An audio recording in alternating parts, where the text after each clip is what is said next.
first time I've done this, so let's see how it goes. If it all goes horribly wrong, you have to smile and say I did okay. So I'm just waiting for this first slide. When that comes up, we can start. I suppose this is extra minutes, isn't it? So my name is Dr. Simon Ofer. I've been a GP for 30 years. This is Stroud. I am now the MP for Stroud for the last 9 months. And actually this talk is going to be about community ownership and commoning and how that can help with the climate crisis, but also to make our communities more resilient. And so that's the most important thing. Community ownership. Stroud is a very politically engaged town. This is the Red Band. There's usually something on every Saturday. I play the flute in the Red Band, actually. It's actually been a Tory Labour marginal, changed hands 5 times since 2001. So it really is quite a politically engaged town. It's also got a long history of climate activism. So Extinction Rebellion started in Stroud. And it's still very, very climate driven. It's got a lot of activism around climate. We also had a load of history of the Stroud Water Riots back in 1825. We had a big 6,000 people went up on a common next to Stroud about democracy. In terms of, this is about climate and what it causes. And we are a town, a community that welcomes refugees. And that's very important to our DNA. And I think it's important to make our community strong so that we can take in people and look after them. As you can see here, it's quite a mixed community, and I'll just quickly describe it. It's got like quite a left-wing affluence. It's got very strong green politics. It's got quite a sizable red wall votes, and then it's got these Cotswold villages that are quite Tory as well. So it's quite a mix, but there's certainly a load of activism. And what I'm trying to do is getting some sort of circularity into the economy. So we make the food that we then consume, and all the money stays in that community. And that's what's really important. That's really what I want to bring home from this talk, because if we can keep it local, if you remember one thing from this talk, it's about localism. We have probably the best market in the country on a Saturday morning. It's been going from 1992 onwards. My daughter sells her pots here. They sell a load of locally produced vegetables, and it's a great marketplace. It generates a huge amount of income. Even the shops not in the market get a load of footfall as well on that day.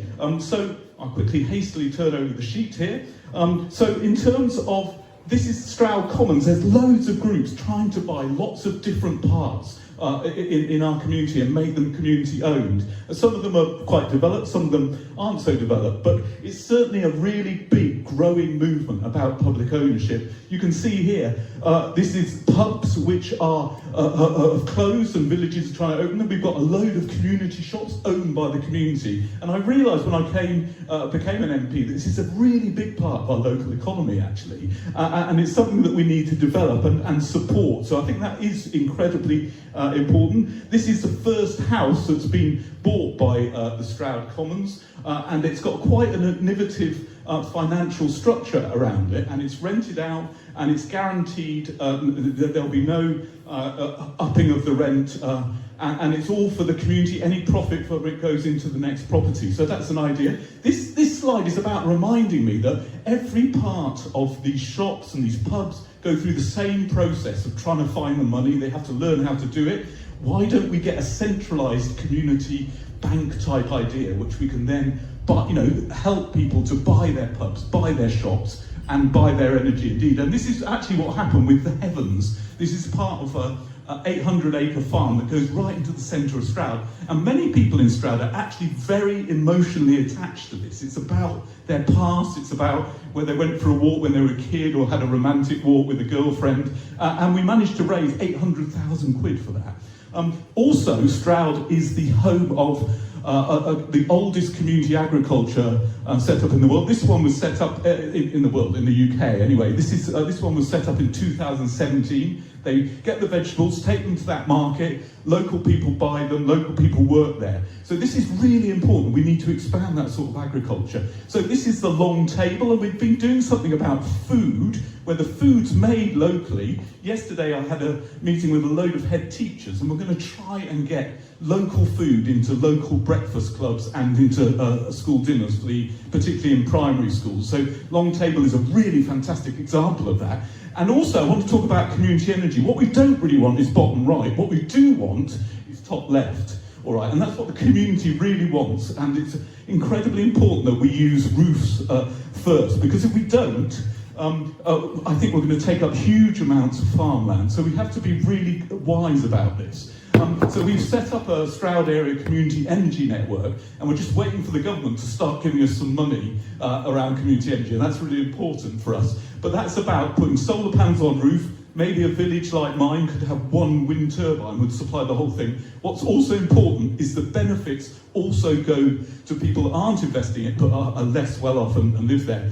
This is a school in Minchinhampton. Two things. There's a Minister of Education there. They've got a load of solar panels that are community owned, helps the school with their energy price. They've got this wonderful bird hide on the left. You can see me poking my face out there. So they're really into the environment and looking after it. This is a dreadful picture of me outside my local comprehensive school, and this is where all my kids went to school. They've retrofitted a load of solar panels, and I want to get solar panels on every school. It has a double effect.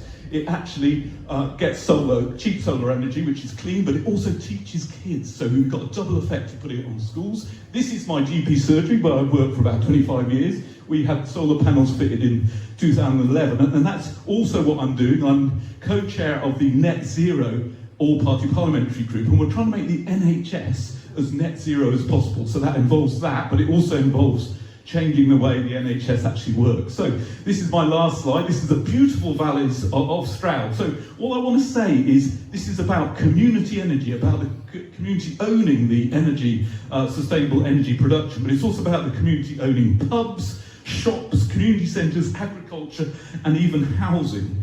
And what I've also found is it's quite an affluent area. People want to invest in their community. They don't want a massive return. They need security of their money. So let's create those sort of local community bank type setups so local people can invest in their local area. And let's make commoning a really common practice, particularly in rural areas where we can really benefit from it. So, phew, thank you very much.